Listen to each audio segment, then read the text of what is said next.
अच्छी नहीं ये रीत रिवायत जहेज की, सबसे बड़ा जहेज है ऐ दोस्तों दुल्हन,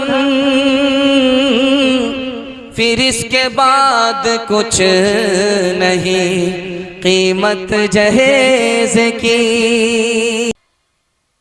इबादत की तरह हर काम में शुरू करती हूँ कि इबादत की तरह हर काम में शुरू करती हूँ।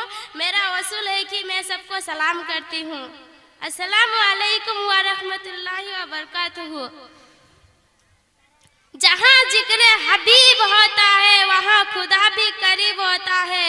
जहाँ जिक्र हबीब होता है वहाँ खुदा भी करीब होता है। इस मजलिस में बैठने वाले बड़े खुशनसीब होता है। अल्हम्दुलिल्लाहि कफ़ा व सलाम इबादिल्लाहि लजी अस्तफ़ा अम्मा बाद फ़अऊज़ु बिल्लाहि मिनश शैतानिर रजीम बिस्मिल्लाहिर रहमानिर रहीम। या अय्युहल्लज़ीना आमनू कुतिबा अलैकुमुस सियाम कमा कुतिबा अलल्लज़ीना मिन क़ब्लिकुम लअल्लकुम तत्तक़ून। मेरे प्यारे भाइयों और दोस्तों, मेरी माँ और बहनों, अस्सलामु अलैकुम व रहमतुल्लाहि व बरकातुहू। मैंने आपके सामने कुरान मस्जिद की तिलावत का शर्फ हासिल किया। जो कुछ पढ़ी हूँ उसका मतलब यह है कि ए ईमान वालो, तुम पर रोजे फर्ज किए गए, तुमसे पहले उम्मतियों पर फर्ज किए गए ताकि तुम मुत्तकी बन जाओ। हर ईमान वाले पर जिस तरह नमाज, ज़कात और हज फर्ज किए हैं उसी तरह अल्लाह तबारक व तआला ने रोजे भी फर्ज किए हैं। ये रोजे पूरे माह रमजान में हर साल में रखे जाते हैं। रोजे बहुत अहम इबादत है। इस इबादत में बड़ी खैर, बरकत और भलाइयाँ पोशीदा है। सुबह सादिक यानी फजर की नमाज शुरू होने से पहले कुछ ना कुछ खा पी लिया जाता है जिसको सहरी कहते हैं, और फजर की नमाज शुरू होने से पहले खाना पीना बंद कर देता है, और पूरे दिन गुजरने के बाद मगरिब के अजान के वक्त दोबारा खाते पीते हैं जिसको इफ्तार कहते हैं। और इफ्तार के वक्त रोजेदारों को बहुत खुशी होती है और उस वक्त बंदा जो भी दुआ करे वो कबूल होती है। इस तरह रोजे में पूरे दिन खाने पीने से परहेज किया जाता है। वो तमाम कामों से बचने की कोशिश करे जिनसे अल्लाह ने मना किया है, मसलन गिबत करना, झूठ बोलना, गुस्सा करना, गाली बकना वगैरह किस्म बातों से रोजा नाक़िस हो जाता है। और रोजा हमको यह सबक देता है कि हर वक्त अल्लाह की हुक्मों का ख्याल रखे, उसके मुताबिक अमल करे। रोजा रखने वाले हर वक्त ये सोचता है कहीं खाना पीना छोड़ दिया तो क्यों ना उस वक्त मेरे रब का कहीं हुक्म है।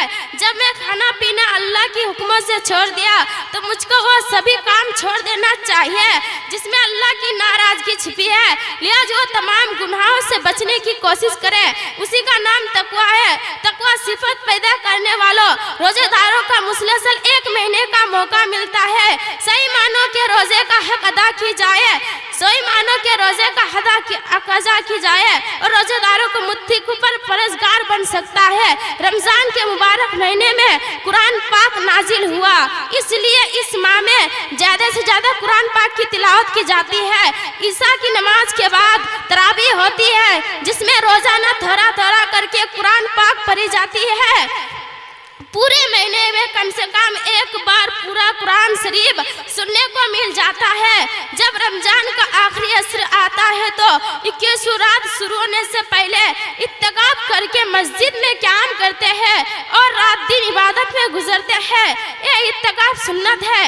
ईद का चांद देखकर मस्जिद से बाहर आते हैं, ईद का चांद देखकर मस्जिद से बाहर आते हैं और यानी सवाल की पहली तारीख को ईद मनाई जाती है। उस दिन रोजा रखना हराम है बल्कि खाने पीने से इजाजत दी गई है। ईद मुसलमानों का सबसे बड़ा त्योहार है। इस दिन मुसलमानों को बहुत खुशी होती है, तकरीब पर बयान नहीं किया जा सकता। बड़े अफसोस की बात है कि हम मुसलमान रोजे का सही अदा नहीं कर पाते और ना ही कुरान पाक का हक अदा कर पाते हैं। बहुत से मुसलमान मुबारक माह रमजान के रोजे बगैर उज़र के छोड़ देते हैं। जो लोग रोजा रखते भी हैं वो दूसरे बातों का ख्याल नहीं रखते। हम रोजा तो रख लेते हैं और अपनी पियों से दूर भी रहते हैं, मगर अपनी जुबान को कितना काबू में रखते हैं। बावजूद रोजादार होने के लिए उसी तरह गाली गलौज, सख्त कलामी और गैब की आदत में मुब्तला रहते हैं। रोजे का बहाना बनाकर काम में सुस्ती करते हैं और आराम पे आराम करते हैं। हमारे मिजाज में चिड़चिड़ापन पैदा हो जाता है। अगर हमारे कुछ मातहत कुछ मुलाजिम में उन पर बरस पड़ता है तो इफ्तार के वक्त खाने पर ऐसे टूटते हैं जैसे भूखा भेड़िया बकरियों पर झपटता है। ईसा की नमाज जैसे जैसे अदा करते हैं और तरावी में पूरा कुरान पाक का सुनना और गौर करना तो दूर की बात है, ऊँग ऊँग कर गिरते हैं। सेहरी खाकर अक्सर लोग सो जाते हैं और फजर की नमाज कजा कर देते हैं। हमारे ये अमल कुरान रमजान और कुरान के साथ खिलवाड़ नहीं तो और क्या है। रमजान मुबारक में कुरान पाक की ज़्यादा से ज़्यादा तिलावत और उसकी मुताला का एहतमाम करने का मौका मिलता है।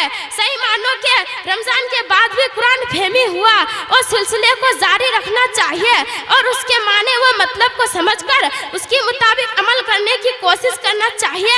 कुरान सिर्फ ताकों की जीनत बनने के लिए नहीं आया है। कुरान सिर्फ इसलिए आया है कि इसकी तालीमात पर अमल किया जाए और इसके इनकलाबी पैगाम को पूरी दुनिया में आम किया जाए। काश कि हम रोजे की पैगाम को समझ सके और इसके मुताबिक अमल कर सके। आखिर दुआ अनिल हम्दुलिल्लाह रब्बिल आलमीन। एक कौले खुदा इरशाद नबी फरमान न बदला जाएगा। एक कौले खुदा इरशाद नबी फरमान न बदला जाएगा। बदलेगा ज़माना लाख मगर कुरान न बदला जाएगा। कि काला कलम से लिखता हूँ काला टीका मत समझना, कि लाल कलम से लिखता हूँ लाल लिपस्टिक मत समझना, काला कलम से लिखता हूँ काला टीका मत समझना, मटिया पर अभी पढ़ने आया हूँ कोई जाहिल मत समझना। अस्सलामु अलैकुम व रहमतुल्लाहि व बरकातहू।